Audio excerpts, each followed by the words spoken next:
नालासोपारा श्री स्वामी समर्थ केंद्रात गुरुपौर्णिमा सोहळा संपन्न।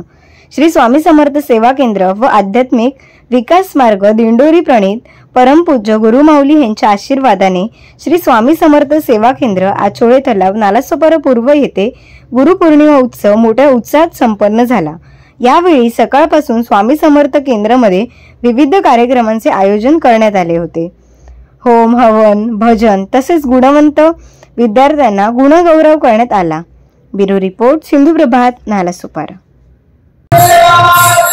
श्री स्वामी समर्थ श्री स्वामी सेवा केंद्र नालासोपारा आमचं आचोळे तलाव या केंद्राला 25 वर्ष पूर्ण झालेले। एक आम्ही 2000 साली रोपटे लावलं होतं। आज 2025 साली वटवृक्षामध्ये रूपांतर झाले त्याचं। आता केंद्राची आमच्या स्वामी समर्थ केंद्राची वास्तुशांती आणि औदुंबर मुंज हे आमचं 1 ऑगस्ट 5 ऑगस्ट असं 5 दिवसाचा आम्ही हवनात्मक कार्यक्रम घेतला आहे वास्तुशांतीचा। तर त्या कार्यक्रमात सर्वांनी हजर राहावे आणि तुझा आनंद घ्यावा। मी सीना शंकर बने। आमच्या केंद्राला आता 25 वर्ष होत आहेत। 25 वर्षात आमचे भोसले साहेब केंद्र प्रमुख आणि इतर आमचे जुने सेवेकरी आहेत, त्यांनी खूपच मेहनत घेऊन हे केंद्र उभारलेलं आहे।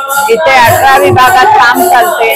बाल संस्कार हा मेन विषय आमचा आणि संस्कृती मराठीची महाराष्ट्राची संस्कृती जपण्याचं अस्मिता जपण्याचं काम आमच्या गुरुमाऊली परमपूज्य अण्णासाहेब मोरे करतात।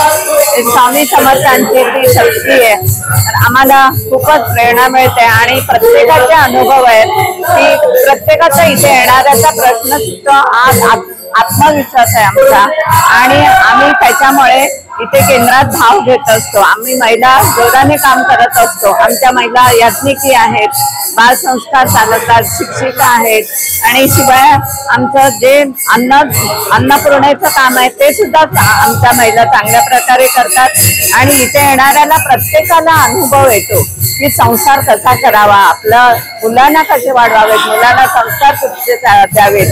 आजकाल बाहेरची म्हणजे मॉडर्न संस्कृती आलेली आहे, इंग्लिश मीडियम शाळा आलेल्या आहेत, त्याच्यामुळे घरचं अस्तित्व घरचे संस्कार मुलांवर कसे करायचे हे आमच्या गुरुमाऊलींनी वेळोवेळी आम्हाला समजावून आमचा संसार उभा केलेला आहे। आमच्या मिस्टरांचे जे प्रश्न असतील ते घेऊन आम्ही महिला इथे येतो आणि आमचा संसार कसा चांगला होईल, आमच्या केंद्राची प्रगती कशी होईल हे आम्ही जास्तीत जास्त जपण्याचा प्रयत्न करतो। परमपूज्य गुरुमाऊलींचे वडील मेन म्हणजे मोरे दादा यांनी हा मार्ग चालू केलेला आहे। तर त्यांचं एक पुस्तक आहे, तर ते सुद्धा पुस्तक वाचण्यासारखं आहे, तेजोनिधी म्हणून।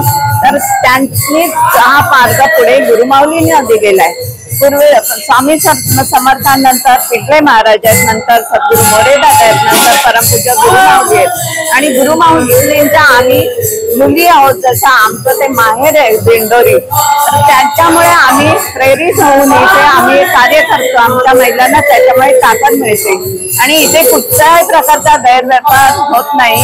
आम्ही स्वच्छ निष्ठेने स्वामींवर विश्वास ठेवून हा प्रोग्राम प्रत्येक सण आम्ही साजरा करतो। त्याच्यामुळे ज्यांना काहीच माहित नाही, इंग्लिश मिडियमची मुलं असून सुद्धा आज स्तोत्र मंत्र व्यवस्थित बोलून ते कार्य आपलं गुरुमाऊलींचं आम्ही पुढे नेत आहोत। त्याच्यामुळे आम्हाला घरी खूप समाधान मिळतं। एवढंच बोलून मी थांबते। श्री स्वामी समर्थ। आपल्या इथे दरबारामध्ये रोजच्या 3 आरत्या होत्या, सकाळी 8 वाजता, 10:30 वाजता, 6:30 वाजता। त्याच्यामध्ये आपली सकाळी भुपाळी आरती होते, त्याच्यानंतर आपला अभिषेक होतो। अभिषेक झाल्यानंतर 10:30 नैवेद्य आरती असते, तेव्हा नैवेद्य दाखवला जातो। संध्याकाळची नैवेद्य आरती असते, तेव्हा नैवेद्य दाखवला जातो। आपल्या कोणाला पण अभिषेक नैवेद्य आणायचा असेल ते पण आम्ही सगळ्यांचं नियोजन करतो की तुम्ही घरातून नैवेद्य आणू शकता। इथे नैवेद्य स्वतःच्या हातून तुम्ही दाखवू शकता, आरती करू शकता।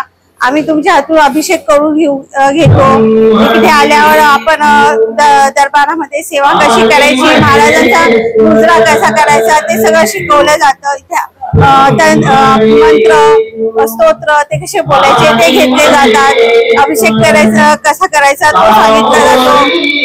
प्रदोषची पूजा असते, सत्यनारायणची पूजा असते, ते सगळं आपल्या इथे दरबारामध्ये घेतले जाते। श्री स्वामी समर्थ आपल्या केंद्रामध्ये बालसंस्कार घेतला।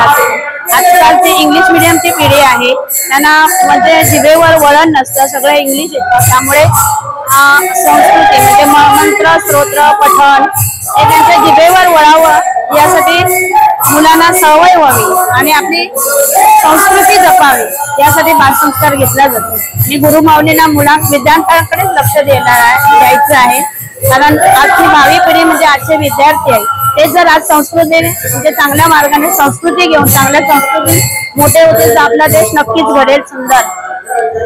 आमचा हा दिंडोरी प्रणीत मार्ग आहे। आम्ही वर्षाचे 12 महिन्याचे 12 सण साजरे करतो। त्याच्यात आपला पहिला देवघर देवारामध्ये आपल्या देवघर कुठे असले पाहिजे, आपल्या देवघरामध्ये कोणते कोणते देव असले पाहिजे याची माहिती आम्ही सांगतो।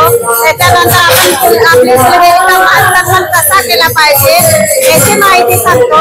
त्याच्यानंतर आपले वर्षाचे 12 सण कोणत्या प्रकारे साजरे केले पाहिजे याची माहिती देतो। त्यासाठी प्रत्येक सेवेकरी केंद्रात आलं तर आपण सण कसे साजरे केले पाहिजे त्याची माहिती देतो। श्री स्वामी समर्थ एक केंद्र जे आहे ते दिंडोरी पेठ मार्गाचं आहे आणि या दिंडोरी पेठ मार्गामध्ये आपले 18 विभाग आहेत आणि 18 विभाग हे प्रत्येक विभागामध्ये सामाजिक कार्याला गुंतलेले आहेत, जे मानवतेला पूरक आणि मानवतेला आधारित असे आहेत। त्याच्या जर आपण सुरुवात केली तर बालसंस्काराचा आजचा विभाग सांगितलाय, तर बालसंस्कारापासून तर लग्न जमवण्यापर्यंत म्हणजे लग्नविधी लग्न जमवण्याचा जो कार्यक्रम आहे त्याशिवाय इथे कमीत कमी पैशामध्ये लग्नही लावलं जातं। त्याचप्रमाणे पर्यावरण आहे, पर्यावरणामध्ये आपल्याला झाडं लावून पर्यावरणासाठी काम केलं जातं। त्याच्यानंतर आपला जो याज्ञिकी विभाग आहे तो याज्ञिकी विभाग इथे आपण तयार केले जातात, त्यांना शिक्षण दिलं जातं आणि त्या याज्ञिक विभागामधून ज्या काही आपल्या आध्यात्मिक यज्ञ किंवा पूजा अर्चा असेल त्याचं लोकांना निवेदन केलं जातं। पूजा कशी करायची याचं लोकांना महात्म्य पटवून दिलं जातं।